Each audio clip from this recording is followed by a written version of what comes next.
সংবাদ সবাইকে স্বাগত জানাচ্ছি। আমি ফিরোজ তোহা। শুরুতেই সংবাদ শিরোনাম জানিয়ে দেব এই মুহূর্তে হাতে পাওয়া সর্বশেষ গুরুত্বপূর্ণ আপডেট বাংলা সংবাদ। শুরুতেই থাকছে শেখ হাসিনার পতন নিয়ে রিমান্ডপ্রাপ্তদের চাঞ্চল্যকর মন্তব্য।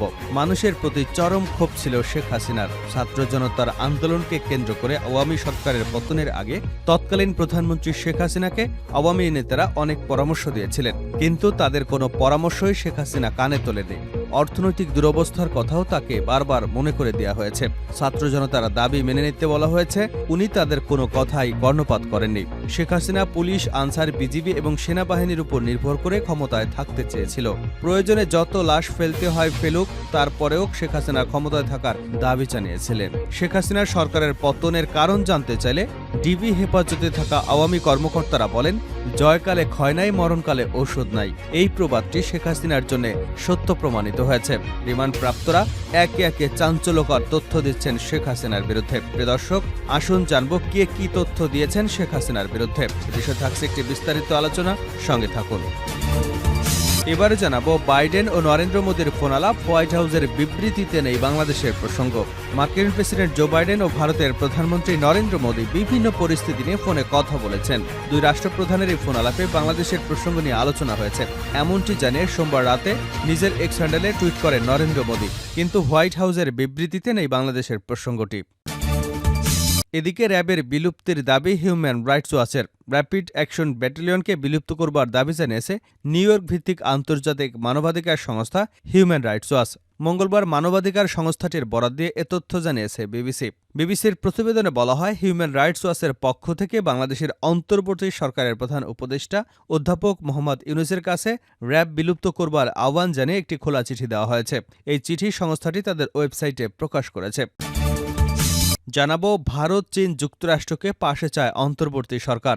বাংলাদেশ থেকে রোহিঙ্গা প্রত্যাবাসন করতে চীন, আমেরিকা এবং ভারতকে পাশে চায় অন্তর্বর্তী সরকার। এ লক্ষ্যে যুক্তরাষ্ট্রের ডিপার্টমেন্ট অব স্টেট চীনের বাংলাদেশের দূতাবাস এবং ভারতীয় হাইকমিশনের সঙ্গে একটি বৈঠকের আয়োজন করতে যাচ্ছে অন্তর্বর্তী সরকার।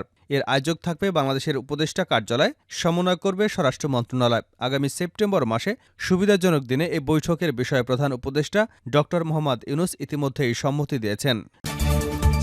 জানিয়ে দেব, জাতীয় নির্বাচন নিয়ে বিএনপি চায় রোডম্যাপ, তাড়া নেই জামায়াতের। অন্তর্বর্তীকালীন সরকারের প্রধান উপদেষ্টা অধ্যাপক ড মোহাম্মদ ইউনূস জাতির উদ্দেশ্যে যে ভাষণ দিয়েছেন, ওই ভাষণে বিএনপির সঙ্গে তাদের রাজনৈতিক মিত্র জামায়াতের মতপার্থক্য দেখা দিয়েছে। রাষ্ট্র সংস্কার নিয়ে দু দলের মধ্যে মতের মিল থাকলেও জাতীয় নির্বাচনের রোডম্যাপ নিয়ে তাদের দুধরনের বক্তব্য উঠে এসেছে।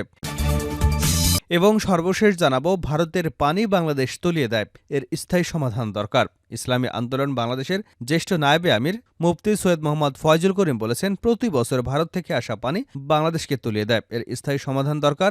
তবে অস্থির হলে চলবে না, ধৈর্য ধরতে হবে। এতক্ষণ শিরোনাম শুনছিলেন, এবার বিস্তারিত। প্রিয় দর্শক, আপনি যদি এই চ্যানেলে নতুন হয়ে থাকেন, ভিডিওটি দেখতে দেখতে চ্যানেলটি সাবস্ক্রাইব করে আমাদের সঙ্গে থাকুন। আর এই ভিডিও সম্পর্কে আপনি আপনার মূল্যবান মতামতটি কমেন্ট বক্সে জানিয়ে দিন। আর হ্যাঁ প্রিয় দর্শক, জানিয়ে দিন ভিডিওটি কোথা থেকে দেখছেন। মানুষের প্রতি চরম ক্ষোভ ছিল শেখ হাসিনার। শেখ হাসিনার পতনে রিমান্ডপ্রাপ্তদের চাঞ্চল্যকর তথ্য। ছাত্র জনতার আন্দোলনকে কেন্দ্র করে আওয়ামী লীগ সরকার পতনের আগে তৎকালীন প্রধানমন্ত্রী শেখ হাসিনাকে আমরা অনেকবার পরামর্শ দিয়েছিলাম। তিনি আমাদের কোনো কথাই শোনেননি। অর্থনৈতিক দুরবস্থা তাকে বারবার মনে করে দিয়েছি। ছাত্র জনতার দাবি মেনে নিতে বলেছি, উনি আমাদের কোনো কথায় কর্ণপাত করেননি। তিনি পুলিশ, আনসার, বিজিবি এবং সেনাবাহিনীর উপর নির্ভর করে ক্ষমতায় থাকতে চেয়েছিলেন। ঢাকা মহানগর গোয়েন্দা পুলিশ হেফাজতে রিমান্ডে থাকা আওয়ামী লীগের 14 দলের নেতারা এসব কথা বলেন। শেখ হাসিনা সরকারের পতনের কারণ জানতে চাইলে তারা ডিবি কর্মকর্তাদের বলেন, জয়কালে ক্ষয় নাই, মরণকালে ঔষধ নাই। এ প্রবাদটি শেখ হাসিনার জন্য সত্য প্রমাণিত হয়েছে, কারণ গত 15 বছরে শেখ হাসিনা যতগুলো সিদ্ধান্ত নিয়েছিল সবই তার পক্ষে গিয়েছে। আর এবার ছাত্র আন্দোলনকে ঘিরে তিনি যত সিদ্ধান্ত নিয়েছেন সবই তার বিপক্ষে গিয়েছে। সংশ্লিষ্ট একাধিক সূত্রে জানা গেছে এসব। 14 দলের শরিক ওয়ার্কার্স পার্টির সভাপতি ও সাবেক মন্ত্রী রাশেদ খান মেনন ডিবিকে বলেছেন, ১৯৭৫ সালে জাতির পিতা শেখ মুজিবুর রহমানকে সপরিবারে হত্যার কারণে এদেশের মানুষের প্রতি চরম ক্ষোভ ছিল শেখ হাসিনার। তাই তার আচরণ এমন ছিল যে দেশের মানুষ মরুক বা বাঁচুক এ নিয়ে তার কোনো মাথা ব্যথা নেই। তিনি শুধু চেয়েছিলেন তার ক্ষমতা। আজীবন ক্ষমতায় থাকা লোভ তাকে পেয়ে বসেছিল। এই মানসিকতাই তার জন্য কাল হয়েছে।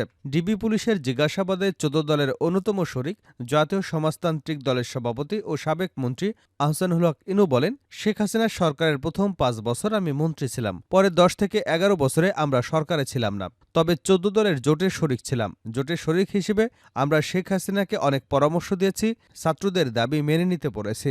যেসব পুলিশ সদস্য ছাত্রদের উপর গুলি চালিয়েছে তাদের বিরুদ্ধে ব্যবস্থা নিতে বলেছি, টাকা পাচারকারীদের ধরতে বলেছি। উনি চীন সফরে যাবার আগে বেশ কিছু পরামর্শ দিয়েছিলাম, আমাদের কোনো পরামর্শই উনি কানে নেননি। ইনু ডিবিকে বলেন, ঢাকা বিশ্ববিদ্যালয়ে এক ছাত্রীকে উদ্দেশ্য করে শেখ হাসিনা বলেছিলেন সে কোটায় বিশ্ববিদ্যালয়ে ভর্তি হয়েছে, অথচ কোটার বিরোধিতা করে, তাহলে সে বিশ্ববিদ্যালয়ে ছাত্রত্ব বাতিল করে রাস্তায় নামুক। এভাবে তার কথা বলা ঠিক হয়নি। ইনু আরও বলেন, ছাত্র আন্দোলন দমনের বিষয়ে আওয়ামী লীগের সাধারণ সম্পাদক ওবায়দুল কাদের বলেছিলেন তাদের দমাতে ছাত্রলীগই যথেষ্ট। এই মন্তব্যটি ছাত্র জনতার উপর বিরূপ প্রতিক্রিয়া সৃষ্টি করেছিল। গুম খুনসহ অনেক স্পর্শকাতর বিষয়ে জিজ্ঞাসাবাদ করা হয় ন্যাশনাল কমিউনিকেশন মনিটরিং সেন্টারের সাবেক মহাপরিচালক মেজর জেনারেল অবসরপ্রাপ্ত জিয়াউল হাসানকে। ডিবির জিজ্ঞাসাবাদে তিনি বলেন, আমি নিজ উদ্যোগে কিছুই করিনি, আমাকে যেভাবে নির্দেশনা দেওয়া হয়েছে আমি সেভাবেই কাজ করেছি। আমার কাছে নির্দেশনা আসতো একেবারে শীর্ষ পর্যায় থেকে। কিছু কিছু বিষয়ে সাবেক স্বরাষ্ট্রমন্ত্রী আসাদুজ্জামান খান কামাল নির্দেশনা দিতেন। নারায়ণগঞ্জের ৭ খুনের বিষয়ে তিনি বলেন, এক্ষেত্রে সব দোষ আওয়ামী লীগের প্রেসিডিয়াম সদস্য মোফাজ্জল হোসেন চৌধুরীর মায়ার মেয়ের জামাই তারেক সাইদের। ওই সময় র‍্যাব ১১ এর কমান্ডিং অফিসার ছিলেন তারেক সাইদ। মন্ত্রীর মেয়ের জামাই হবার কারণে ওই সময় তার উপরে কেউ কথা বলতে পারতেন না। জিয়াউল আহসান বলেন, নারায়ণগঞ্জ থেকে একসঙ্গে ৭ জন নিখোঁজ হবার পরপরই তাদের খুঁজে বের করতে আমরা দায়িত্ব দিয়েছিলাম তৎকালীন র‍্যাবের মহাপরিচালক মোখলেসুর রহমান। প্রথম দিকে র‍্যাব ১১ কয়েকজন আমার সাথে ৭ খুনের বিষয়টি স্বীকার করেন, কিন্তু তারেক সাইদ স্বীকার করেনি। জিয়াউল আহসান ডিবিকে জানান, আওয়ামী লীগ নেতা শামীম ওসমানকে সুবিধা দিতে স্থানীয় আওয়ামী লীগ নেতাদের নির্দেশেই বহুল আলোচিত ৭ খুনের ঘটনা ঘটানো হয়েছিল। রিমান্ডে ডিবির জিজ্ঞাসাবাদে সাবেক তথ্য ও প্রযুক্তি প্রতিমন্ত্রী জুনাইদ আহমেদ পলক জানান, ছাত্র আন্দোলন চলাকালে জিয়াউল আহসানের পরামর্শেই ইন্টারনেট সংযোগ বিচ্ছিন্ন করা হয়। তবে জিয়াউল আহসান জানান, পলক নিজের ইচ্ছাতেই ইন্টারনেট বন্ধ করেছিল। আন্দোলনে পুলিশ এবং আনসার সহ আইনশৃঙ্খলা সংক্রান্ত অন্য বাহিনীর কিছু সদস্যের বাড়াবাড়ি ছিল বলেও জানিয়েছেন জিয়া। তিনি বলেন, এত দ্রুত যে সরকারের পতন হয়ে যাবে তা শেখ হাসিনা বুঝতে পারেনি, আমি নিজেও বুঝতে পারিনি। জানতে চাইলে ঢাকা মেট্রোপলিটন পুলিশের কমিশনার মইনুল হাসান বলেন, ডিবি হেফাজতে যারা আছেন তারা একজন এক ধরনের তথ্য দিচ্ছেন, তাদের দেওয়া তথ্য যাচাই করে দেখা হচ্ছে। তিনি বলেন, যারা রিমান্ডে আছেন হত্যার ক্ষেত্রে তাদের কেউ নির্দেশদাতা, কেউ পরামর্শদাতা, কেউ অর্থ বিনিয়োগকারী, কেউ ইন্ধনদাতা। আমরা মূলত হত্যা মামলায় তাদের জিজ্ঞাসাবাদ করছি। তবে প্রসঙ্গক্রমে আরও অনেক বিষয় চলে আসছে, ওইসব বিষয় আমাদের গোয়েন্দারা নোট করে রাখছেন। মানি লন্ডারিং সহ আর্থিক যেসব অনিয়ম দুর্নীতির বিষয় উঠে আসছে সেগুলো নিয়ে দুর্নীতি দমন কমিশন এবং ক্রিমিনাল ইনভেস্টিগেশন ডিপার্টমেন্ট ইতিমধ্যেই কাজ শুরু করেছে। হোয়াইট হাউসের বিবৃতিতে নেই বাংলাদেশের প্রসঙ্গ। মার্কিন প্রেসিডেন্ট জো বাইডেন এবং ভারতের প্রধানমন্ত্রী নরেন্দ্র মোদী বিভিন্ন পরিস্থিতি নিয়ে ফোনে কথা বলেছেন। দুই রাষ্ট্রপ্রধানের এই ফোন আলাপে বাংলাদেশের প্রসঙ্গ নিয়ে আলোচনা হয়েছে। এমনটি জানিয়ে সোমবার রাতেই নিজের এক্স হ্যান্ডেলে নরেন্দ্র মোদী একটি পোস্ট করেন, কিন্তু হোয়াইট হাউসের বিবৃতিতে বাংলাদেশের প্রসঙ্গটি নেই।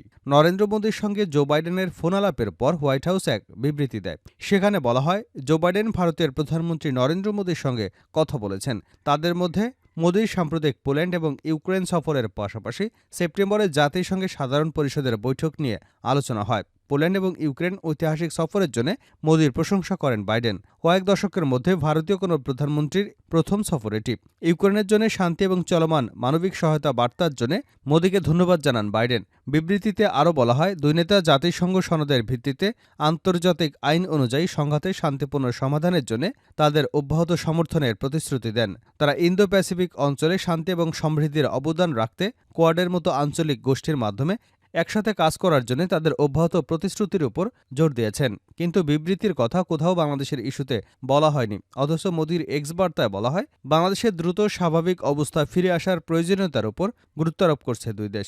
বাংলাদেশের আইনশৃঙ্খলা পরিস্থিতির উন্নতি এবং সংখ্যালঘু, বিশেষ করে হিন্দুদের সুরক্ষা ও নিরাপত্তা নিশ্চিত করার প্রয়োজনীয়তার উপর জোর দেন তারা। এক্স হ্যান্ডেলে নরেন্দ্র মোদী লেখেন, আজ মার্কিন প্রেসিডেন্ট বাইডেনের সঙ্গে ফোনে কথা হয়েছে। এ সময় ইউক্রেন পরিস্থিতি, আঞ্চলিক ও বৈশ্বিক নানা বিষয়ে আমরা বিশদে মত বিনিময় করেছি। ভারতের প্রধানমন্ত্রী আরও লেখেন, বাংলাদেশের পরিস্থিতি নিয়েও আমরা আলোচনা করেছি এবং দেশটিতে দ্রুত স্বাভাবিক অবস্থা ফিরিয়ে আনার প্রয়োজনীয়তার উপর জোর দিয়েছে। পাশাপাশি বাংলাদেশের সংখ্যালঘু, বিশেষ করে হিন্দুদের নিরাপত্তা নিশ্চিত করার বিষয়ে আলোচনা হয়েছে। র্যাবের বিলুপ্তির দাবি হিউম্যান রাইটস ওয়াচের। র্যাপিড অ্যাকশন ব্যাটালিয়নকে বিলুপ্ত করবার দাবি জানিয়েছে নিউইয়র্ক ভিত্তিক আন্তর্জাতিক মানবাধিকার সংস্থা হিউম্যান রাইটস ওয়াচ। মঙ্গলবার মানবাধিকার সংস্থাটির বরাত দিয়ে এ তথ্য জানিয়েছে বিবিসি। বিবিসির প্রতিবেদনে বলা হয়, হিউম্যান রাইটস ওয়াচের পক্ষ থেকে বাংলাদেশের অন্তর্বর্তী সরকারের প্রধান উপদেষ্টা অধ্যাপক মোহাম্মদ ইউনূসের কাছে র্যাব বিলুপ্ত করবার আহ্বান জানিয়ে একটি খোলা চিঠি দেওয়া হয়েছে। এই চিঠি সংস্থাটি তাদের ওয়েবসাইটে প্রকাশ করেছে। চিঠিতে বলা হয়েছে, বিগত সরকারের সময় র্যাব গুরুত্বপূর্ণ মানবাধিকার লঙ্ঘনের সঙ্গে জড়িত ছিল এবং এসব ঘটনার ক্ষেত্রে তাদের দায়মুক্তি ছিল। র্যাব প্রতিষ্ঠার পর থেকে যতগুলো মানবাধিকার লঙ্ঘনের ঘটনা ঘটেছে সেগুলোর তদন্ত করার আহ্বান জানিয়েছে মানবাধিকার সংস্থাটি। চিঠিতে শেখ হাসিনা সরকারের সময় ব্যাপক মানবাধিকার লঙ্ঘনের জন্য র্যাবকে অভিযুক্ত করা হয়েছে। র্যাবের পাশাপাশি প্রতিরক্ষা গোয়েন্দা মহাপরিদপ্তর বা ডিজিএফআইয়ের বিরুদ্ধে এ ধরনের অভিযোগ তোলা হয়েছে।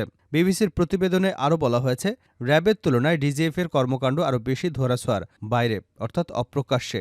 এই সংস্থাটির বিরুদ্ধে অনেক অভিযোগ মানুষের মুখে মুখে থাকলেও তা প্রকাশ করার সাহস কেউ পায়নি। বহু মানুষকে গুম কিংবা বছরের পর বছর গোপন বন্দিশালায় আটকের বিষয়টি সবার চোখের সামনে আসে যখন শেখ হাসিনা পতনের পর দেশ ছেড়ে পালিয়ে যান। র্যাবের বিলুপ্তি নিয়ে মানবাধিকার কর্মী নূর খান লিটন বিবিসিকে বলেন, সার্বিকভাবে র্যাবের ইমেজ এমন একটা পর্যায়ে এসে পৌঁছেছে, সেখান থেকে র্যাবকে টেনে তোলা মুশকিল। র্যাব বর্তমানে যেভাবে কাজ করছে, এভাবে একটা বাহিনী পরিচালনার সুযোগ নেই। র্যাব ইমিডিয়েট বিলুপ্ত করা দরকার, কারণ তারা সমাজে একটা ভীতিকর অবস্থা তৈরি করেছে। তবে সেনাবাহিনীর সাবেক ঊর্ধ্বতন কর্মকর্তারা বলেছেন, র্যাব বিলুপ্ত না করে সেটি সংস্কার করা জরুরি এবং এই বাহিনীকে যাতে ভবিষ্যতে রাজনৈতিকভাবে ব্যবহার করা না যায় সেটি নিশ্চিত করা জরুরি।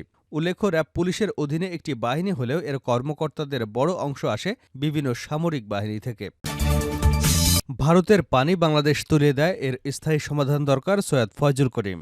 ইসলামী আন্দোলন বাংলাদেশের জ্যেষ্ঠ নায়েবে আমির মুফতি সৈয়দ মোহাম্মদ ফয়জুল করিম বলেছেন, প্রতি বছর ভারত থেকে আসা পানি বাংলাদেশকে তুলিয়ে দেয়, এর স্থায়ী সমাধান দরকার। তবে অস্থির হলে চলবে না, ধৈর্য ধরতে হবে। মঙ্গলবার সকালে কুমিল্লায় বন্যাদুর্গত এলাকা পরিদর্শন এবং হাদিয়া বিতরণ করতে গিয়ে মোহাম্মদ ফয়জুল করিমের সাথে কথা বলেন। ইসলামী আন্দোলনের নেতাকর্মী আজ কুমিল্লা, ফেনী এবং নোয়াখালী বন্যাদুর্গত এলাকা পরিদর্শন করেছেন। ফয়জুল করিম আরও বলেন, বাংলাদেশের জনগণ স্বেচ্ছাসেবী হিসেবে নিজেদের অর্থ দিয়ে শক্তিশালী বাঁধ দিতে পারলে আগ্রাসী ভারত আর কখনো তলিয়ে দিতে পারবে না। বাঁধ দেওয়া হলে কখনো ভারতের সামনে মাথা নত করতে হবে না।